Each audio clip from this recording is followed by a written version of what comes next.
Oi, gente, tudo bem? Eu sou a Célia, sou pesquisadora do LEPED, da Universidade Federal Rural do Rio de Janeiro. O LEPED é o Laboratório de Estudos e Pesquisas em Educação, Diversidade e Inclusão.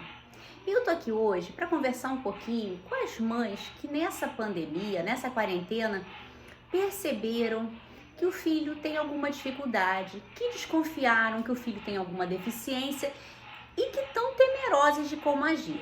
Bom, é sobre isso que a gente vai conversar hoje. Quem sou eu, né, para estar falando sobre isso?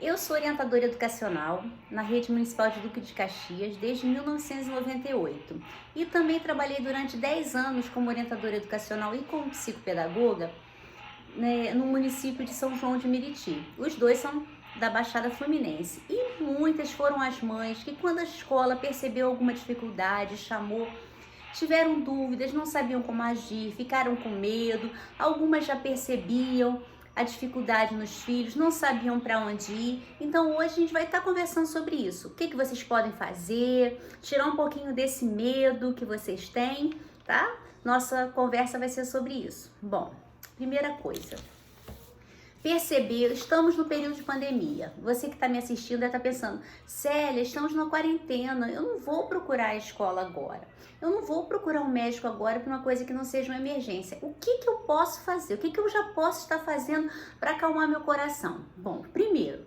percebeu que o seu filho tem uma dificuldade? Vamos lá, dificuldade não é doença.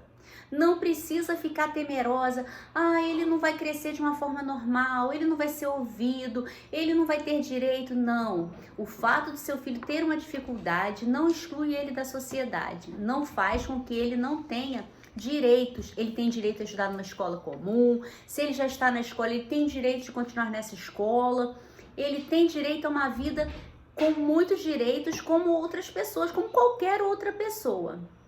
Então, para que eu vou procurar um médico? A mãe deve estar se perguntando. Por quê?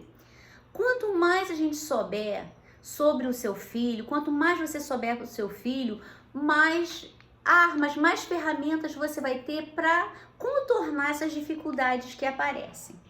Eu vou falar de alguns medos que as mães têm quando percebem que o filho tem uma dificuldade. Primeiro, se eu informar a escola, esse é o medo mais comum. A dificuldade do meu filho, ele vai perder a vaga. Não, mãe, o seu filho tem uma dificuldade, o seu filho ter uma deficiência não vai fazer ele perder a vaga na escola. Pelo contrário, aí vai ajudar a escola a pensar formas de auxiliá-lo.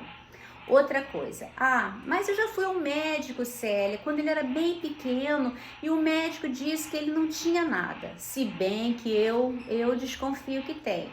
Mesmo o médico dizendo para mim que não tem nada, que não tinha nada, e foi mais de um médico.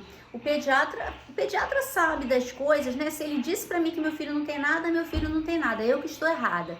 Mãezinha, isso é uma coisa que a gente escuta muito na orientação educacional.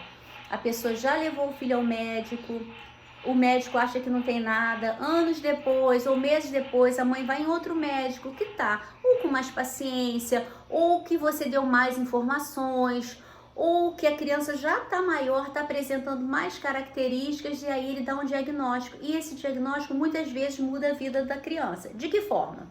Vou dar um exemplo bem prático. Seu filho entrou na escola, não tá aprendendo a ler, tá ficando cada dia mais retraído porque a turma tá indo e ele tá ficando para trás. Aí a gente chama a mãe e aí fala com a mãe, vamos começar uma investigação para ver como é que tá a saúde dele? E o primeiro médico que a gente encaminha é o quê? Oftalmologista para fazer um exame de vista. Chega lá, descobre que a criança tem uma dificuldade na visão, faz um óculos, um mês depois está a criança satisfeita na escola, aprendendo, e a gente descobre que toda aquela dificuldade que ele tinha, toda aquela tristeza, às vezes era só porque ele não estava enxergando. Só não, né? Isso é uma coisa muito grande. Por que eu falei só? Porque eu quero mostrar para vocês que muitas vezes pode ser uma coisa simples que é resolvida. Outras vezes é uma coisa mais complicada, que precisa de um suporte maior. Aí você pode... Outra coisa que as mães me perguntam muito. Tá, eu sei o que o meu filho tem, as mães que já sabem da dificuldade. mas o que ele tem não tem cura. Gente, o seu filho não está doente para a gente pensar em cura. A gente, quando encaminha para o médico, quando encaminha para uma pesquisa num psicopedagogo, num psicólogo, numa fono, é para resolver a dificuldade que está causando um transtorno na vida dele, que está dando problema, que está dificultando. Meu filho é autista, interage bem e ele tem uma série de estereotipias. O que são estereotipias? Ele fica mexendo, ele quando tá nervoso, ele fica batendo com o dedinho assim e não para. Isso prejudica ele? Não. Então, se não prejudica a vida dele, se não incomoda ele, não precisa ser resolvido. Eu já tive um caso de uma mãe que me contou, mas a minha filha, quando tá nervosa, ela puxa o olho e fica enfiando o dedo dentro do olho. Isso prejudica? Claro que prejudica. Ela ia acabar arranhando a córnea, ia acabar ficando com esses músculos aqui flácidos. Isso que eu tô falando foi o médico depois que falou para ela. Então, era uma estereotipia que precisava ser corrigida. Ela continua sendo autista? Continua sendo autista, mas aquela característica dela que estava prejudicando foi resolvida. Como? De que forma? No caso dessa, precisou de uma terapia cognitiva, precisou ir ao psicólogo, fazer uma série de coisas. Cada caso é um caso. E quem vai saber dizer qual é o caso do seu filho?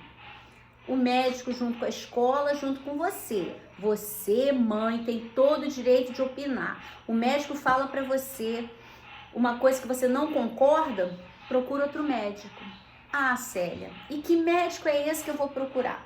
Bom, em primeiro lugar, eu digo para você procurar a escola. Conversar com a equipe da escola, que geralmente as escolas, elas já têm outros alunos com dificuldade, principalmente as escolas grandes. Por exemplo, no município de Caxias, quando a gente chama uma mãe com uma dificuldade, autismo, síndrome de Down, uma dificuldade visual, aquela mãe não é a primeira que foi chamada. As escolas lá têm 500, 600 alunos. Várias outras mães já foram chamadas, então muitas vezes o pedagogo da escola já tem um local para encaminhar você.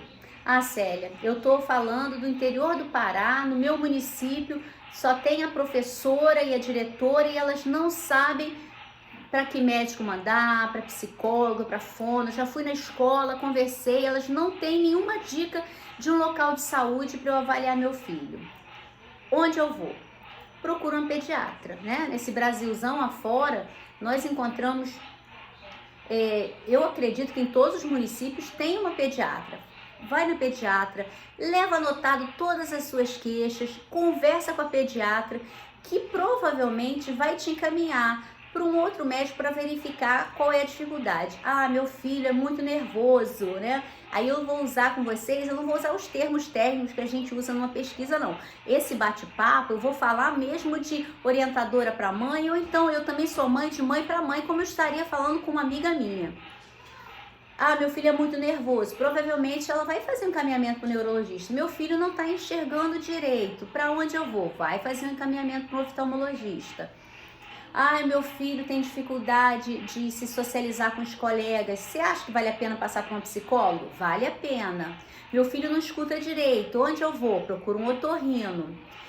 Célia, isso você está falando é muito bacana, mas eu já fui várias vezes na pediatra e a pediatra não me dá um encaminhamento para lugar nenhum.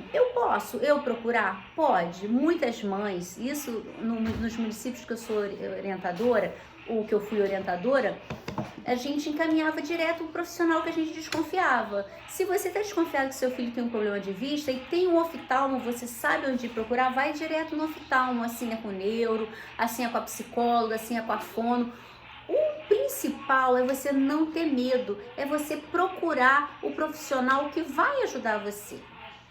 Uma outra coisa muito comum de acontecer, que as mães sempre relatam, Célia, fui ao médico para falar da dificuldade do meu filho. Cheguei lá, me deu um branco, mas um branco, eu não sabia o que falar, eu não sabia o que fazer. Resultado, disse que meu filho estava com alergia, porque ele estava mesmo, mas os problemas mesmo que me levaram ao médico, eu acabei não falando. E a pediatra nem ligou, nem quis saber. Gente, olha só, um pediatra, atende muitas pessoas por dia. O médico atende muitas pessoas por dia, assim como a orientadora, com a fono, com a psicóloga.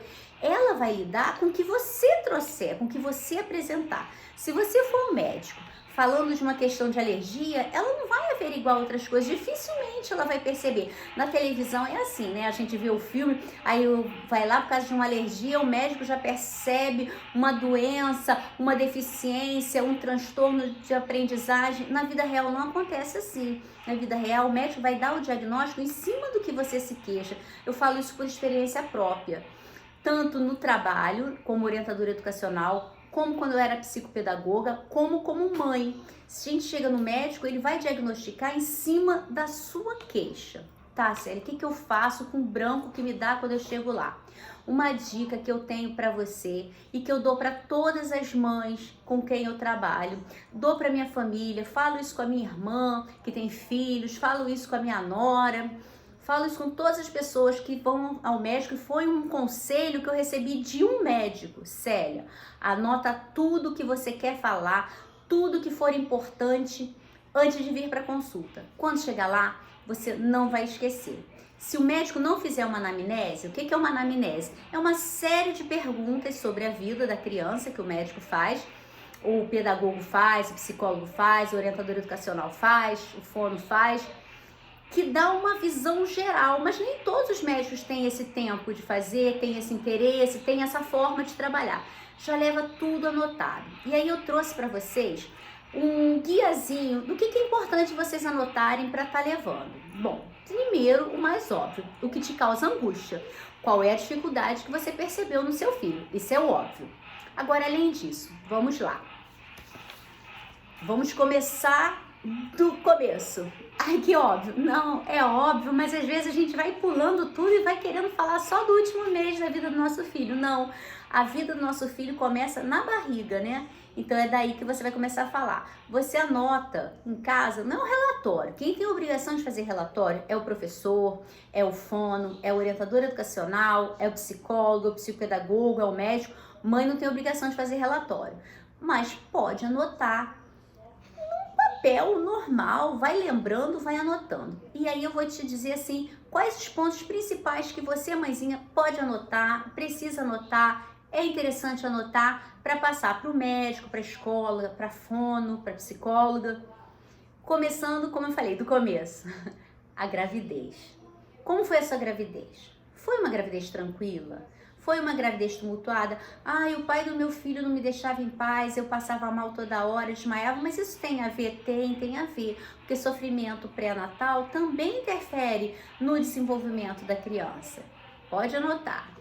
Chegou, você foi para o hospital. Foi para o hospital como? Com 9 meses? Com 7 meses? Nasceu prematuro? Tem mães que depois de a gente conversar um tempão, conhecer um tempão, ela fala, meu filho nasceu de 7 meses, isso tem a ver? Tem a ver. Então anota. Se teu filho nasceu de 7 meses, seu filho nasceu de 9 meses, veio para casa. Tá. E quando veio para casa, certo? Veio para casa quando? 2 dias de hospital e recebeu alta de forma normal, precisou ficar internado?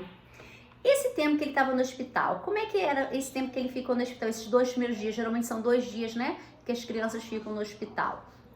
Ele nasceu com uma cor normal ou nasceu roxinho? Nasceu com a cor que é esperada, né? De acordo com os pais? Ou nasceu roxinho, nasceu muito vermelho? Como é que ele nasceu? O peso dele, ai Célia, ele pesava muito pouquinho, cabia numa caixa de sapato. Anota isso. O tamanho dele, nossa, ele era um bebê enorme, a maternidade inteira olhava. Anota também.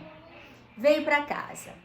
Andou, engatinhou, falou, tudo no tempo certo? Ah, Célia, me disseram que cada criança tem seu tempo. Tá certo, cada criança tem seu tempo. Mas se o seu filho, o tempo do seu filho foi muito diferente das outras crianças, por exemplo, uma criança com 1 ano já está andando. 4 anos o seu filho que começou a andar, isso tem que ser informado para o médico, porque tudo isso faz parte do desenvolvimento dele.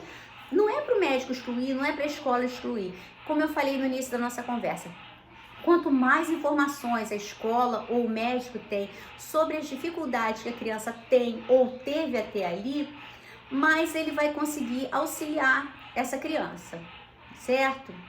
Como eu falei antes, não é doença, seu filho não vai ser curado. O médico, o fono, o psicólogo, a escola vão, de acordo com as características dele, traçar estratégias de como ajudar o seu filho, de como o seu filho pode se desenvolver da melhor forma, sendo quem ele é. Ele não vai ser uma outra criança, vai ser aquele seu filho, mas com mais auxílio. Certo, você já falou da gravidez, você já falou do parto, já falou de andar, engatinhar e falar. E as brincadeiras do seu filho? Isso é um ponto importante. Ah, ele só brinca sozinho. É importante você registrar, você guardar isso, anotar isso para falar para o médico. Ou então não, esse ponto, ele é uma criança que brinca com todo mundo, não tem problema, faz amizade com facilidade. Só não gosta de ser tocado. É importante, porque não é toda criança que é assim. Então, se tem essa diferença, vamos anotar, vamos registrar. Olha, meu filho sempre foi uma criança normal, sem dificuldade. Mas quando tinha 4 anos, é um exemplo, caiu da laje, bateu com a cabeça. Já teve mãe que falou isso pra mim. Ah, Célia, eu nunca te contei porque achei que não era importante. Ficou internado, teve convulsão, teve desmaio, faz uso de medicação controlada, já passou por uma cirurgia, já levou algum tombo grave. Tudo isso é importante vocês anotarem. E não vou anotar, mas já ir pensando para contar pro médico. Entrou para a escola, todo mundo lia e meu filho não aprendeu a ler. Também é importante.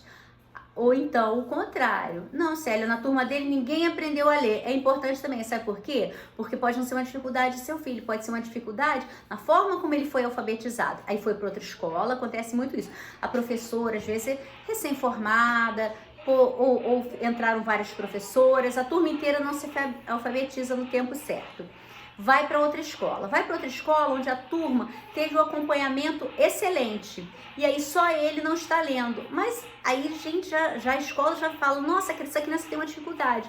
Mas se a mãe fizer esse relato, olha, na outra escola dele, ninguém se alfabetizou, a escola vai perceber que tem um problema sim, mas não é com a criança, é a forma que ela foi alfabetizada, e aí ela vai oferecer suporte para contornar isso.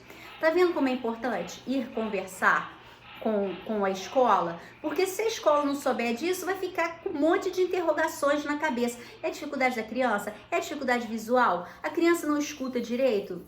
Não escutar e não enxergar interfere, Célia, na alfabetização? Muito, com certeza.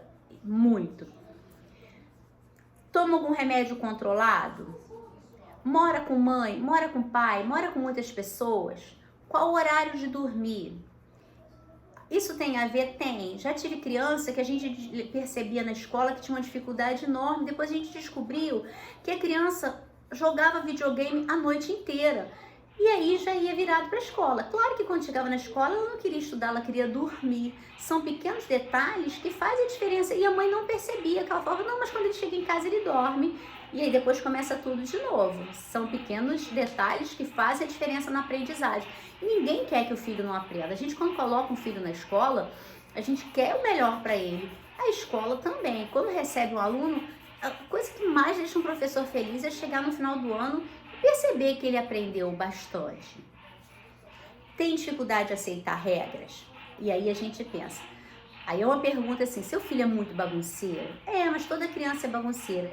Certo, então, mas a gente tem que verificar. Que tal conversar com a escola, com o médico, para saber se essa bagunça é falta de limite, né, que a família está colocando, ou se tem algo mais, se ele tem um transtorno de aprendizagem, né, um transtorno um TDAH, um transtorno de déficit de atenção e hiperatividade. Acontece muito, o pai fala, não, meu filho é levado, e aí as mães contam coisas assim pra gente, bato nele, boto de castigo, e já aconteceu quando eu era trabalhar como psicopedagoga em São João, da mãe falava pra mim, Célia, eu bato nele, boto de castigo, chama atenção, a escola diz que eu não coloco limite, e eu olhar pra criança, ela tava balançando a perninha sem parar, fazendo assim, ele tinha claramente um transtorno de hiperatividade. A gente fez um encaminhamento para o médico e depois a mãe já tinha se recebido, já não precisava passar para o meu setor, fez questão de ir lá conversar e contar. Ai, Célia, ele tá outra criança, ele é muito levado, ainda é agitado, mas ele agora já está conseguindo se controlar mais. Por que é importante esse relato? Porque ele não ficou, né, como as pessoas gostam de dizer, curado, né? Eu adoro usar essa palavra porque a gente não fala em cura, mas as mães ainda têm essa ilusão. Vai chegar no médico, vai tomar um remédio, vai resolver tudo. Não, não vai ficar curado, mas vai te dar ferramentas. No caso desse aluno com TDAH, foi uma medicação e fez terapia também, mas cada caso, como eu já falei antes, é um caso. Vai te dar ferramentas para lidar com esse problema. Bom, você anotou tudo, né? Quais foram as dicas que a gente deu? Como foi a gravidez, como foi o parto, como foram as primeiras aprendizagens, engatinhar, andar e falar, como é o relacionamento, como é a vida dele na escola, se já está há muito tempo na escola, se foi alfabetizado no tempo certo, como é a brincadeira dele, como é o relacionamento com a família, como é o relacionamento com outras crianças. Anotou tudo isso? Leva no médico. Ah, Célia, cheguei no médico, foi diagnosticado, não era um problema de visão, não era um problema de audição, era uma coisa mais séria, eu já inclusive estou com laudo. O que eu faço agora? Eu tô com laudo e vamos dizer, pode ser um laudo de autismo, pode ser um laudo de deficiência intelectual. O que é deficiência intelectual, mãezinha? É o que antigamente a gente chamava de retardo mental, deficiência mental, isso é deficiência intelectual. Essa é uma pergunta que parece besteira, mas eu recebo muitas mães com laudo de deficiência intelectual que falam pra mim: olha, Célia, eu achava que o meu filho tinha uma deficiência mental, mas o médico botou aí deficiência intelectual. Pois é, que agora a gente não usa mais o termo deficiência mental, retardamento mental, o termo é deficiência intelectual. Tá, e agora, o que eu faço? Agora, você tem vários caminhos, né? Um importantíssimo, informa a escola. Pra que eu vou informar a escola? Para tratarem meu filho diferente? Não, não é para tratar o seu filho diferente. Se o seu filho tem uma deficiência, e a gente mais tarde, no próximo vídeo, vai falar quais são os tipos de deficiência. Nesse eu preferi ser mais prática e direto no assunto do que fazer, porque quando a gente tá com medo, a gente não quer saber teoria, né? A gente quer saber o que fazer. Então, o que fazer? Anotar tudo, procurar o pediatra, procurar a escola. Se o pediatra, mesmo assim, não te dá um encaminhamento e você desconfia, já desconfia do que é, procura o médico, pode ser o oftalmo, o fono, o otorrino, o neuro, para fechar, né, um laudo do que o seu filho tem, ou abrir, né, começar uma investigação. Às vezes a gente fala muito em fechar o laudo não é a coisa mais importante do mundo. O importante é a gente começar a correr atrás do que a criança tem, o que está causando a dificuldade. Aí levei o laudo na escola, o que a escola vai fazer? Se for um laudo de deficiência, o seu filho tem direito a uma coisa chamada sala de recursos, atendimento educacional especializado. Dependendo da dificuldade, são vários os suportes que a escola, quando informada da deficiência, ela pode agir. Ela pode trazer para o seu filho. O mais comum é colocar o seu filho na sala de atendimento educacional especializado.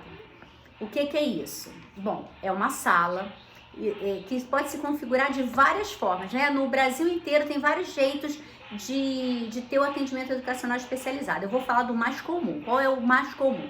O mais comum é o seu filho, a sala de recursos, ser atendido 50 minutos, 2 vezes na semana. Ele, o professor, ou ele, o professor e mais uma, onde ele vai ter várias atividades diferentes para poder ajudar ele a superar as dificuldades. Se é uma dificuldade de leitura, o professor da sala de recursos vai ajudar com isso. Ah, é uma dificuldade de matemática, é com isso que ele vai ajudar. Não, ele tem uma dificuldade, é para interagir, ele fica nervoso quando ele vê outras crianças, é isso que o professor da sala de recursos vai trabalhar. Tá certo?